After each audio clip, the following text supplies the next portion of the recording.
सिद्धार्थनगर जनपद में भी धर्मांतरण को लेकर एक मामला सामने आया है। सिद्धार्थनगर जनपद के इटवा तहसील अंतर्गत अल फारूक इंटर कॉलेज के प्रबंधक पर धर्मांतरण कराने को लेकर बड़ा आरोप लगा है। शिकायतकर्ता द्वारा इटवा थाने पर अल फारूक के प्रबंधक मोहम्मद शब्बीर अहमद के खिलाफ कार्रवाई करने को लेकर तहरीर दिया गया है। शिकायतकर्ता द्वारा ये बड़ा आरोप लगाया गया है कि अल फारूक के प्रबंधक शब्बीर अहमद द्वारा धर्म परिवर्तन करने में संलिप्त हैं और लोगों को लालच देकर धर्म परिवर्तन कराया जाता है। शिकायतकर्ता का बयान, मैं नौकरी को लेकर अल फारूक इंटर कॉलेज के प्रबंधक के पास 2020-21 में गया था। प्रबंधक द्वारा बताया गया कि 15,000 रुपये प्रति माह की सैलरी देंगे। उसके बाद कहा गया कि आप और हमारे बीच में एक एग्रीमेंट होगा जिससे मैं आपको कुछ महीने का पेमेंट एक्स्ट्रा दे दूंगा। शिकायतकर्ता से 100 रुपये का स्टाम्प पर हस्ताक्षर कराकर मंगाया गया और उसे स्टाम्प पर इस्लाम कबूल जैसे शब्द को टाइप कराया गया। शिकायतकर्ता को जब ये बात पता चली कि उसे जबरदस्ती इस्लाम कबूल को लेकर दबाव बनाया जा रहा है तो शिकायतकर्ता ने इसका विरोध किया तो उसको बहलाना, फुसलाना और लालच भी देने का प्रयास किया गया कि आपको इस्लाम में तमाम प्रकार की सहूलियत दी जाती है और देखिए मुझे क्या कमी है। क्या नाम है? हमारा नाम अखंड प्रताप सिंह है। आपने इटवा थाने में एक तहरीर दिया, क्या है पूरा मामला? मामला ये है कि मैं नगर पंचायत डुमरियागंज वार्ड नंबर 3 शाहपुर का रहने वाला हूँ, जनपद सिद्धार्थनगर का, और मैं इटवा थाना क्षेत्र के अल फारूक इंटर कॉलेज अमौना इटवा में जिसके प्रबंधक मौलवी शब्बीर अहमद हैं, उन्हीं के खिलाफ मैंने तहरीर दिया है। क्या था पूरा मामला? पूरा मामला ये है कि सत्र 2020 में मैं इटवा थाना क्षेत्र के अल फारूक स्कूल में गया हुआ था। किसी ने बताया कि बाबू का पद खाली है तो मैं वहाँ पर गया। अब अल फारूक स्कूल में गया तो उन्होंने कहा कि भाई 10 से 4 ड्यूटी है, 15,000 रुपये। आप हमारा नाम वाम पूछा, हमने नाम बताया तो कहा ठीक है कल से आप आइए और 10 से 4 ड्यूटी है और जो है आपको जो है 15,000 रुपया महीना मिलेगा। तो हम दूसरे दिन से जो है अल फारूक इंटर कॉलेज अमौना इटवा में जाने लगे। अब इसके बाद 2-4 दिन बाद जो है ये हमसे कहे कि ऐसा है कि आपका हमारा ये एग्रीमेंट हो जाए, जो है जो आप ड्यूटी कर रहे हैं उसका हम आपको 6 महीने की तनख्वाह एडवांस दे देंगे, साल भर का एग्रीमेंट या 2 साल का 3 साल का जो भी कहे।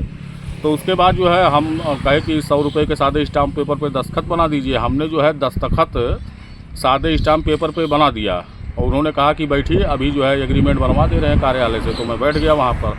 अब बैठने के बाद जो है ये लोग कहने लगे कि आप पूजा पाठ करते हैं। हमने कहा हाँ, तो कहने लगे कि देखिए हम लोग अपना आयत से ज़िंदगी करते हैं और आप हमारे धर्म में आ जाइए, इस्लाम कबूल कर लीजिए। और कोई गुलहौरा का लड़के को बताए कि देखिए एक यादव का लड़का था गुलहौरा थाना क्षेत्र का, गुलहौरा थाना क्षेत्र से 8-10 के, वो इस्लाम कबूल यहीं पे किया। उसको जो है हम लोग समझा बुझा कर इस्लाम कबूल करवाए और उसको जो है खाड़ी देश से पैसा सऊदी अरब से दिलवाए और उसको बड़ोदरा जमात में भेज दिए। तो हमने कहा कि हम ऐसा नहीं कर सकते हैं और जो किया वो आप जानिए, वो जाने।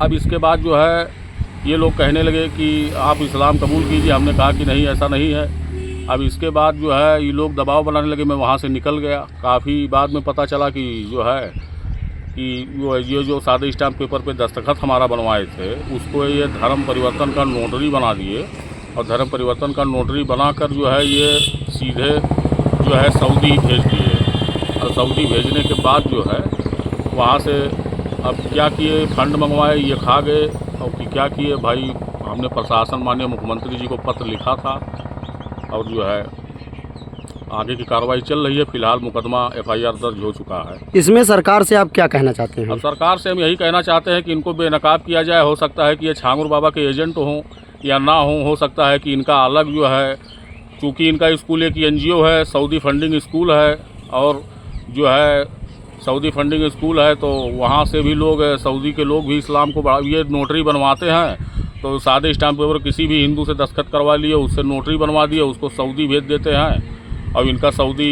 कनेक्शन भी है और उससे बोलते हैं कि हमारे स्कूल में आया है और जो है ये इस्लाम कबूल कर लिया है, इसको जो है पैसा, रहना, खाना ये सब की ज़रूरत है।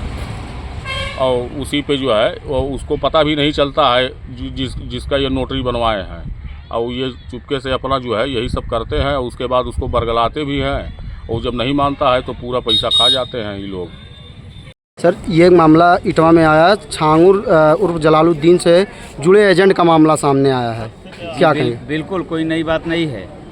उतरौला के छांगुर उर्फ जलालुद्दीन के सदस्य डुमरियागंज इटवा में भी व्याप्त हैं और उसके द्वारा ये पोषित सदस्य यहाँ पे धर्मांतरण का काम करवा रहे हैं। इसकी जांच होनी चाहिए। ऐसे पोषित सदस्यों को यहाँ से जांच करा करके जेल और कानूनी कार्रवाई के तहत उनके ऊपर कार्रवाई हो, उनके घर भी बुलडोजर चलनी चाहिए। जिस तरीके से उत्तर प्रदेश में योगी सरकार का लगातार इसको लेकर कार्रवाई जारी है, लेकिन अब सिद्धार्थनगर में भी ये मामला नया आया, तो इसको लेकर क्या कहेंगे आप? बिल्कुल होगी, कार्रवाई होगी। ऐसे पोषित सदस्य यहाँ थोड़ी रहने पाएंगे, चाहे छांगुर और जलालुद्दीन के हों या चाहे अकबरुद्दीन के लोग हों। ऐसे लोग अगर हैं तो उन्हें यहाँ बिल्कुल नहीं रहना चाहिए, क्योंकि यहाँ पर डुमरियागंज में राघवेंद्र प्रताप सिंह हिंदू वाहिनी प्रदेश प्रभारी का नेतृत्व है। ऐसे इस क्षेत्र में पनपने नहीं दिया जाएगा, लेकिन इंटरनल तरीके से अगर वो कर रहे हैं तो उसकी भी जानकारी करके उनके ऊपर कार्रवाई किया जाएगा। बहुत सारे कुछ बात उजागर भी हुआ है, इसकी जांच होगी और वो जो पोषित सदस्य हैं उनके ऊपर कार्रवाई निश्चित रूप से होगी।